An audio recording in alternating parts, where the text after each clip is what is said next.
श्री राम दोस्तों, चलते हैं आज की अपनी कहानी पर। एक दिन की बात है, रात का वक्त था। निशांत के पास अपने घर की एक चाबी हमेशा से रहती थी, तो नियति को सरप्राइज देने के चक्कर में निशांत दबे पांव घर का दरवाज़ा खोलकर घर में आ जाता है। निशांत का 5 साल का बेटा मुन्ना अपने कमरे में आराम से सो रहा है और निशांत के कमरे में किसी के धीरे से बात करने की और हंसने की आवाज़ आ रही थी।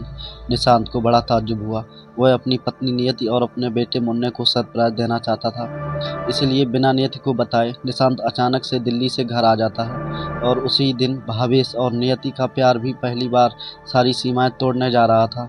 नियति ने अपनी आंखें बंद कर दी। शायद नियति को उस बात का होश नहीं था, वह आज उसके साथ है।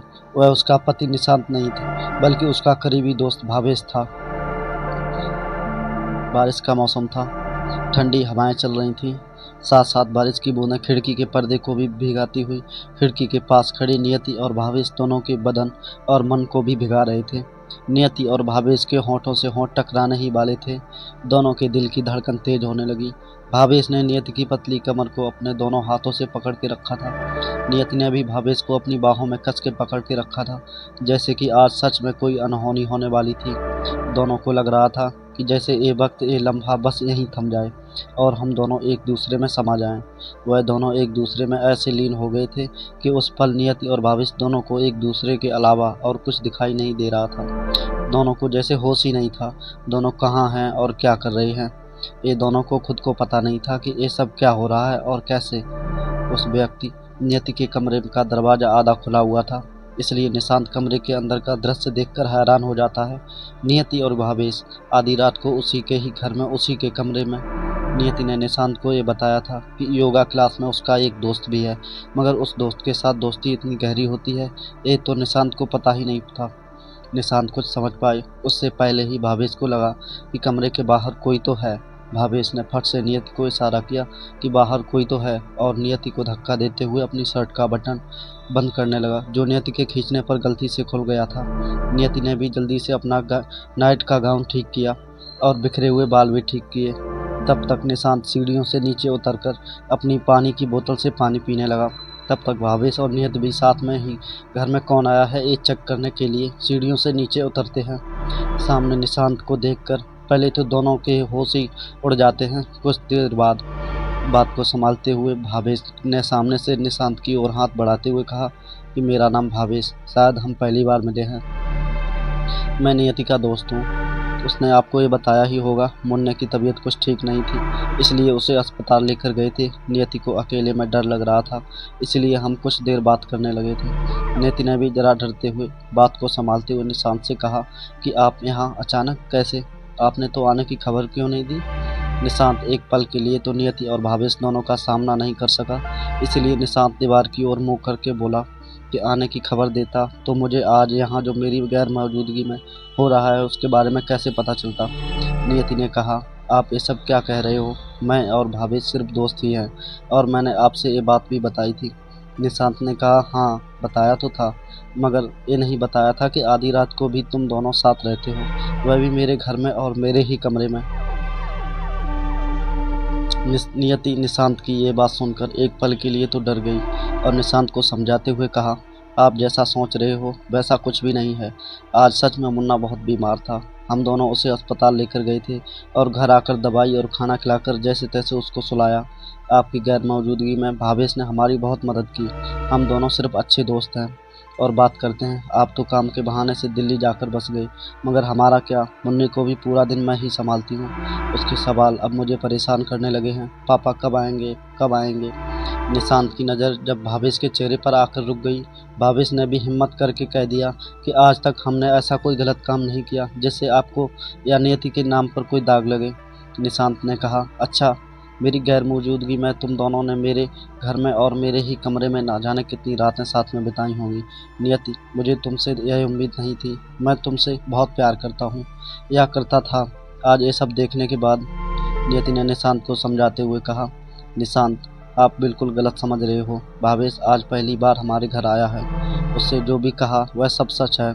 अब मैं तुम्हें ये सब कैसे समझाऊं कि हम दोनों के बीच अभी तक कुछ भी नहीं हुआ। निशांत ने कहा, चलो मान भी लूँ कि अब तक कुछ भी नहीं हुआ, मगर होने तो जा रहा था ना। शायद इतनी भी भोली बात मत बनो। तुम दोनों कोई छोटे बच्चे नहीं हो जो तुमको तो ये सब पता नहीं और वह पता नहीं। भावेश समझदार था, उसने बात को संभालते हुए कहा कि जो भी हुआ उसमें मेरी और सिर्फ मेरी ही गलती थी। नियति को आप कुछ ना कहिए तो अच्छा होगा। इस वक्त आप गुस्से में हैं, बहुत दूर से आए हैं। हम इस बारे में आज नहीं कल बात करेंगे। मैं अभी जा रहा हूँ। नियति सिर्फ भावेश को जाता हुआ देखती रही। एक तरफ निशांत गुस्से में अपने बच्चे के पास जाकर सोने की कोशिश करने लगा। नियति वहीं सोफे पर बैठ गई। उस तरफ भावेश अपने घर जाकर अपने बेडरूम की खिड़की के आगे खड़ा रह गया और आसमान की ओर देखते हुए कुछ सोचे जा रहा था। नियति और निशांत और भावेश तीनों के अंदर एक तूफान सा चल रहा था। अब आगे क्या होगा, अब आगे क्या होगा। शादी के वक्त नियति का पति नियत के साथ में ही रहता था और वहीं जॉब करता था, लेकिन शादी के 1 साल बाद उसका तबादला सीधे दिल्ली शहर में हो गया और दिल्ली शहर में रहना इतना आसान नहीं। निशांत की कंपनी ने उसे घर तो दिया था, लेकिन घर में 3 लोग साथ में रहते थे। ऐसे में वह अपनी पत्नी नियति को कैसे बुलाए। उसने नियति से कहा कि इससे कुछ वक्त कुछ ऐसा ही रहना पड़ेगा। मैं तुमसे मिलने कभी कभी घर में आता रहूँगा, कुछ वक्त ऐसे ले लो, फिर बाद में अपना घर लूँगा, तब तुमको यहाँ बुला लूँगा। नियति क्या कहती, काम है तो जाना ही पड़ेगा। ऐसा सोच उसने हाँ कह दी। नियत के धीरे धीरे महीने चढ़ने लगे और निशांत भी कभी कभी उससे मिलने आ जाया करता। फ़ोन पे बातें भी रोज हो जाती। नियति को लड़का हुआ। निशांत तब छुट्टी लेकर कुछ दिनों के लिए नियति और अपने बेटे के साथ रहा। फिर 15 दिन के बाद निशांत फिर से दिल्ली चला गया। छोटे बच्चे के साथ नियति फिर से अकेली पड़ जाती।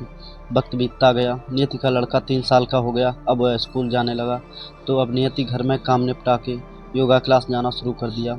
मुन्ने के आने के बाद उसका वजन काफ़ी बढ़ भी गया था, इसीलिए निशांत ने ही कहा कि योगा क्लास जाना शुरू कर दो, इससे तुम्हारा वक्त भी कट जाएगा। बाहर जाओगी, दूसरे लोगों से मिलोगी, नए दोस्त हो जाएंगे तो अच्छा लगेगा। मैं भी तो यहाँ जिम जाती हूँ ना। वैसे भी तुम्हें डॉक्टर ने भी तो वजन कम करने को भी कहा। नियत को भी निशांत की बात सही लगी। वह मुन्ने को स्कूल छोड़ने के बाद रोज़ 2 घंटे योगा क्लास जाने लगी। घर में नियति बोर हो जाती थी, तो उसने जॉब भी शुरू कर दी। अब नियति के पास निशांत के बारे में सोचने के लिए वक्त ही नहीं रहता। पहले दोनों में रोज़ बातें हो जाती, अब हफ्ते में 2-3 दिन ही बातें करते। उस तरफ निशांत भी जिम जाता, उसमें भी वहाँ नए दोस्त बना लिए थे, इसीलिए कभी कभी पार्टी में जाने लगा। दोस्तों अपनी ज़िंदगी में व्यस्त रहने लगा। योगा क्लास में नियति के साथ एक भावेश नाम का लड़का भी आता था, जो शायद उसके उम्र का था। बातें करते करते भावेश और नियति के बीच दोस्ती हो गई और दोस्ती कब प्यार में बदल गई दोनों को पता ही नहीं चला। वक्त मिलते ही दोनों अब योगा क्लास के अलावा मूवी देखने जाते, शॉपिंग करने जाते। मुन्ने को भी भावेश से काफ़ी लगाव हो गया। आखिर नियति ने भी तो एक इंसान से ही है, उसे भी प्यार की, अपनेपन की ज़रूरत है। हर औरत को 2 पल किसी के साथ अपने मन की बातें करना अच्छा लगता है, जो उसे सुने, उसे और उसकी बातों को समझे। और ऐसे में अगर बस कोई 2 मीठे बोल दे तो वह उसकी ओर खींची चली जाती है। कभी कभी औरत पैसों और गहनों के अलावा प्यार की भूखी होती है। बस नियति अपने प्यार को ही ढूंढ रही थी। जो प्यार का एहसास उसे भावेश के साथ रहते हुए महसूस किया, वह कभी उसे निशांत के साथ महसूस नहीं किया।